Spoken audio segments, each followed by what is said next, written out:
ಈ ರೂಲನ್ನ ನೀವು ನಿಮ್ಮ ಲೈಫ್ ಸ್ಟೈಲ್ ನಲ್ಲಿ ಇನ್ಕ್ಲೂಡ್ ಮಾಡ್ಕೊಂಡ್ರೆ 99% ಕಾಯಿಲೆಗಳು ನಿಮ್ಮ ಹತ್ರಕ್ಕೂ ಸುಳಿಯೋದಿಲ್ಲ. ಆ ರೂಲ್ ಯಾವುದು, ಯಾವ ರೀತಿ ಫಾಲೋ ಮಾಡೋದು?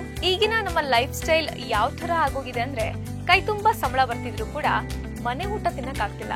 ಸಪೋಸ್ ನೀವು ಬೆಳಗ್ಗೆ ಒಂದು ಆಪಲ್ ಅಥವಾ ಒಂದು ದಾಳಿಂಬೆ ಹಣ್ಣನ್ನ ತಿಂದ್ರಿ ಅನ್ಕೊಳ್ಳಿ. ತುಂಬಾ ಜನ ನ್ಯೂಟ್ರಿಯನ್ ಡಿಫಿಷಿಯನ್ಸಿಯಿಂದಾಗಿ ಸಪ್ಲಿಮೆಂಟ್ಸ್ ಮೊರೆ ಹೋಗ್ತಾರೆ. ಅದರ ಬದಲಾಗಿ ಇನ್ನು ಹಲವಾರು ಕಾಯಿಲೆಗಳು ಕಾಣಿಸಿಕೊಳ್ಳೋದೇ ಕಾರ್ಬೋಹೈಡ್ರೇಟ್ಸ್ ಅನ್ನ ಜಾಸ್ತಿ ತಿನ್ನೋದ್ರಿಂದ.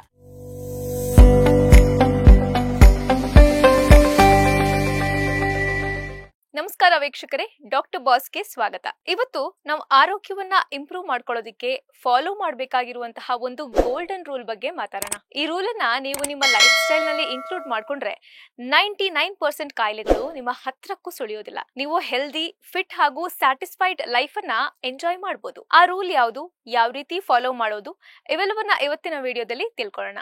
ಈಗಿನ ನಮ್ಮ ಲೈಫ್ ಸ್ಟೈಲ್ ಯಾವ ತರ ಆಗೋಗಿದೆ ಅಂದ್ರೆ ಕೈ ತುಂಬಾ ಸಂಬಳ ಬರ್ತಿದ್ರು ಕೂಡ ಮನೆ ಊಟ ತಿನ್ನಕ್ಕಾಗ್ತಿಲ್ಲ. ಅಡ್ಗೆ ಮಾಡೋದಕ್ಕೆ ಟೈಮ್ ಇಲ್ಲ. ಹೀಗಾಗಿ ಹೋಟೆಲ್ ಫುಡ್ಗೆ ಡಿಪೆಂಡ್ ಆಗಿದ್ದೀವಿ. ಇದರಿಂದ ಕಾಯಿಲೆಗಳು ಬರೋದು ಸಾಮಾನ್ಯ. ಹಾಗಂತ ಉಪವಾಸ ಅಂತೂ ಕೂರಕ್ಕಾಗಲ್ಲ. ಸೊ ಏನ್ ಮಾಡಿ ಅಂದ್ರೆ ನೀವ್ ಏನನ್ ಬೇಕಾದ್ರೂ ತಿನ್ನಿ, ಬಟ್ ಅದಕ್ಕಿಂತ ಮೊದಲು ಈ ಒಂದು ಸೂಪರ್ ಫುಡ್ ಅನ್ನ ತಿಂದ್ರೆ ಹೋಟೆಲ್ ಫುಡ್ ಅಥವಾ ಅನ್ಹೆಲ್ದಿ ಫುಡ್ ನಿಂದ ಏನೇನ್ ಡ್ಯಾಮೇಜ್ ನಿಮ್ ದೇಹಕ್ಕೆ ಆಗುತ್ತಲ್ಲ ಅದು 50% ಕಡಿಮೆ ಆಗುತ್ತೆ. ಇನ್ನು ಕೆಲವರಿಗೆ 100% ವರ್ಕ್ ಆಗಿದ್ದು ಇದೆ. ಆದ್ರೆ ಇದನ್ನ ಒಂದು ದಿನ ಫಾಲೋ ಮಾಡಿದ್ರೆ ಸಾಕಾಗಲ್ಲ, ಪ್ರತಿದಿನ ನೀವು ಮಾಡ್ಬೇಕಾಗತ್ತೆ. ಸೊ ತುಂಬಾನೇ ಸಿಂಪಲ್.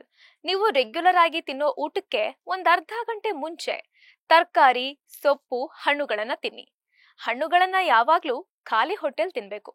ಊಟದ ಜೊತೆ ಅಥವಾ ಊಟದ ನಂತರ ಯಾವುದೇ ಕಾರಣಕ್ಕೂ ತಿನ್ಬಾರ್ದು. ಹಣ್ಣು ಹಾಗೂ ಇತರ ಆಹಾರಗಳ ಸೇವನೆಯ ಮಧ್ಯೆ ಅಟ್ಲೀಸ್ಟ್ ಅರ್ಧ ಗಂಟೆ ಅಂತರ ಇರಲಿ. ಸಪೋಸ್ ನೀವು ಬೆಳಗ್ಗೆ ಒಂದು ಆಪಲ್ ಅಥವಾ ಒಂದು ದಾಳಿಂಬೆ ಹಣ್ಣನ್ನ ತಿಂದ್ರಿ ಅನ್ಕೊಳ್ಳಿ. ಅರ್ಧ ಗಂಟೆ ಬಳಿಕ ನಿಮ್ಮಿಷ್ಟದ ಬ್ರೇಕ್ಫಾಸ್ಟ್ ಅನ್ನ ಮಾಡಬಹುದು, ಅಥವಾ ಬ್ರೇಕ್ಫಾಸ್ಟ್ ಅನ್ನ ಸ್ಕಿಪ್ ಮಾಡಿ ಬರೀ ಹಣ್ಣುಗಳನ್ನ ಬೇಕಾದ್ರೂ ತಿನ್ಬಹುದು. ತುಂಬಾ ಜನ ನ್ಯೂಟ್ರಿಯನ್ ಡಿಫಿಷಿಯನ್ಸಿಯಿಂದಾಗಿ ಸಪ್ಲಿಮೆಂಟ್ಸ್ ಮೊರೆ ಹೋಗ್ತಾರೆ. ಅದರ ಬದಲಾಗಿ ಹಣ್ಣುಗಳನ್ನ ತಿನ್ನಿ. ಇದರಿಂದ ಪೋಷಕಾಂಶಗಳ ಕೊರತೆ ಉಂಟಾಗೋದಿಲ್ಲ. ಇನ್ನು ಹಲವಾರು ಕಾಯಿಲೆಗಳು ಕಾಣಿಸಿಕೊಳ್ಳೋದೇ ಕಾರ್ಬೋಹೈಡ್ರೇಟ್ಸ್ ಅನ್ನ ಜಾಸ್ತಿ ತಿನ್ನೋದ್ರಿಂದ. ಕಾರ್ಬೋಹೈಡ್ರೇಟ್ಸ್ ಅಂತ ಹೇಳಿದ್ರೆ ಆಹಾರದಲ್ಲಿರುವಂತಹ ಸಕ್ಕರೆ ಅಂಶ. ಅಕ್ಕಿ, ಗೋಧಿ, ಮೈದಾ, ರಾಗಿ, ಜೋಳ ಈ ರೀತಿ ನೀವು ಯಾವುದೇ ಧಾನ್ಯಗಳನ್ನ ಸೇವಿಸಿದ್ರು ಕೂಡ ಅದರಲ್ಲಿ ಕಾರ್ಬೋಹೈಡ್ರೇಟ್ಸ್ ಯಥೇಚ್ಛವಾಗಿರುತ್ತೆ.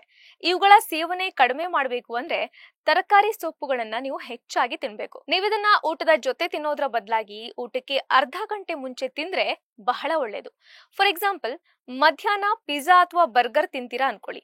ಇದಕ್ಕೆ ಅರ್ಧ ಗಂಟೆ ಅಥವಾ ಅಟ್ಲೀಸ್ಟ್ ಒಂದ್ 15 ನಿಮಿಷ ಮುಂಚೆ ನೀವು ವೆಜಿಟೇಬಲ್ಸ್ ತಿಂದ್ರೆ ಪಿಜ್ಜಾ, ಬರ್ಗರ್ ನಂತಹ ಆಹಾರಗಳಿಂದ ನಿಮ್ಮ ದೇಹಕ್ಕೆ ಅಷ್ಟೊಂದು ಡ್ಯಾಮೇಜ್ ಆಗೋದಿಲ್ಲ. ಹಾಗೆ ಹಣ್ಣು, ತರಕಾರಿ, ಸೊಪ್ಪುಗಳು ಫೈಬರ್ ನಿಂದ ಸಮೃದ್ಧವಾಗಿರುತ್ತವೆ. ಫೈಬರ್ ನಿಮ್ಗೆ ಹೊಟ್ಟೆ ತುಂಬಿದಂತಹ ಅನುಭವವನ್ನ ನೀಡುತ್ತೆ. ಸೊ ನೀವು 2 ಬರ್ಗರ್ ತಿನ್ನೋ ಬದಲು ಒಂದನ್ನ ತಿಂದ್ರೂ ಹೊಟ್ಟೆ ತುಂಬುತ್ತೆ. ಇನ್ನು ತರಕಾರಿಯನ್ನ ನೀವು ಹಸಿಯಾಗಾದ್ರೂ ತಿನ್ನಬಹುದು ಅಥವಾ ಸ್ಟೀಮ್ ಮಾಡಿ ಕೂಡ ಸೇವನೆ ಮಾಡಬಹುದು. ಬೇಕಿದ್ರೆ ಸ್ವಲ್ಪ ಪೆಪ್ಪರ್, ಲೆಮನ್ ಈ ರೀತಿಯ ಸ್ಪೈಸಸ್ ಕೂಡ ಬಳಸಬಹುದು. ಇನ್ನು ಲೆಟಸ್, ಪುದೀನ, ಕೊತ್ತಂಬರಿ ಸೊಪ್ಪು ಇವುಗಳನ್ನ ಕೂಡ ತರಕಾರಿಗೆ ಮಿಕ್ಸ್ ಮಾಡಿ ತಿನ್ನಬಹುದು. ಇನ್ನು ಮೊಳಕೆ ಕಾಳುಗಳು, ಮೈಕ್ರೋಗ್ರೀನ್ಸ್, ನೆನೆಸಿದ ಕಡಲೆ ಬೀಜ, ಬಾದಾಮಿ ಈ ರೀತಿಯ ಪ್ರೋಟೀನ್ ರಿಚ್ ಆಹಾರಗಳನ್ನ ಕೂಡ ಸೇವಿಸಬಹುದು. ಪ್ರಾರಂಭದಲ್ಲಿ ಇದು ಸ್ವಲ್ಪ ಕಷ್ಟ ಅನ್ಸುತ್ತೆ. ಸೊ ಒಂದೇ ಬಾರಿ ಜಾಸ್ತಿ ತಿನ್ನೋದ್ರ ಬದಲಾಗಿ ಸ್ವಲ್ಪನೇ ತಿನ್ನೋದಕ್ಕೆ ಟ್ರೈ ಮಾಡಿ. ನೀವು ಈ ರೂಟೀನ್ ಅನ್ನ ಒಂದೇ ಸಲಕ್ಕೆ ಅಡಾಪ್ಟ್ ಮಾಡ್ಕೊಳ್ಳೋದಕ್ಕೆ ಟ್ರೈ ಮಾಡಿದ್ರೆ ಏನಾಗುತ್ತೆ ಗೊತ್ತಾ? 1-2 ದಿನ ಸ್ಟ್ರಿಕ್ಟ್ ಆಗಿ ಫಾಲೋ ಮಾಡ್ತೀರಾ, ಆಮೇಲೆ ಗಿವ್ ಅಪ್ ಮಾಡ್ತೀರಾ. ಅದ್ರ ಬದಲಾಗಿ ಸ್ವಲ್ಪನೇ ತಿನ್ನೋದಕ್ಕೆ ಟ್ರೈ ಮಾಡಿ. ಫಾರ್ ಎಕ್ಸಾಂಪಲ್, ಮಧ್ಯಾಹ್ನ ಊಟಕ್ಕಿಂತ ಮುಂಚೆ ಒಂದು ಕುಕುಂಬರ್ ಅಥವಾ ಒಂದು ಕ್ಯಾರೆಟ್ ಅನ್ನ ತಿನ್ನುವಂಥದ್ದು ಅಥವಾ ಸ್ಟೀಮ್ ಮಾಡಿ ತಿನ್ನುವಂಥದ್ದನ್ನ ಟ್ರೈ ಮಾಡಿ. ನೀವು ಇದನ್ನ ರೆಗ್ಯುಲರ್ ಆಗಿ ಪಾಲನೆ ಮಾಡಿದ್ರೆ ನಿಮ್ಮ ಆರೋಗ್ಯ ಸುಧಾರಿಸುವಲ್ಲಿ ಇದು ಗೇಮ್ ಚೇಂಜರ್ ರೀತಿ ಕೆಲಸ ಮಾಡುತ್ತೆ. ಅಲ್ಲದೆ ನಿಮ್ಮ ಆರೋಗ್ಯ ಇಂಪ್ರೂವ್ ಆಗೋದ್ರಲ್ಲಿ ಯಾವುದೇ ಡೌಟ್ ಇಲ್ಲ. ಇದೇ ರೀತಿಯ ಇನ್ನಷ್ಟು ಹೆಲ್ತ್ ಟಿಪ್ಸ್ಗಾಗಿ ಡಾಕ್ಟರ್ ಬಾಸ್ ಯೂಟ್ಯೂಬ್ ಚಾನೆಲ್ನ ಸಬ್ಸ್ಕ್ರೈಬ್ ಮಾಡಿ, ಹಾಗೆ ಬೆಲ್ ಐಕನ್ ಕ್ಲಿಕ್ ಮಾಡಿ.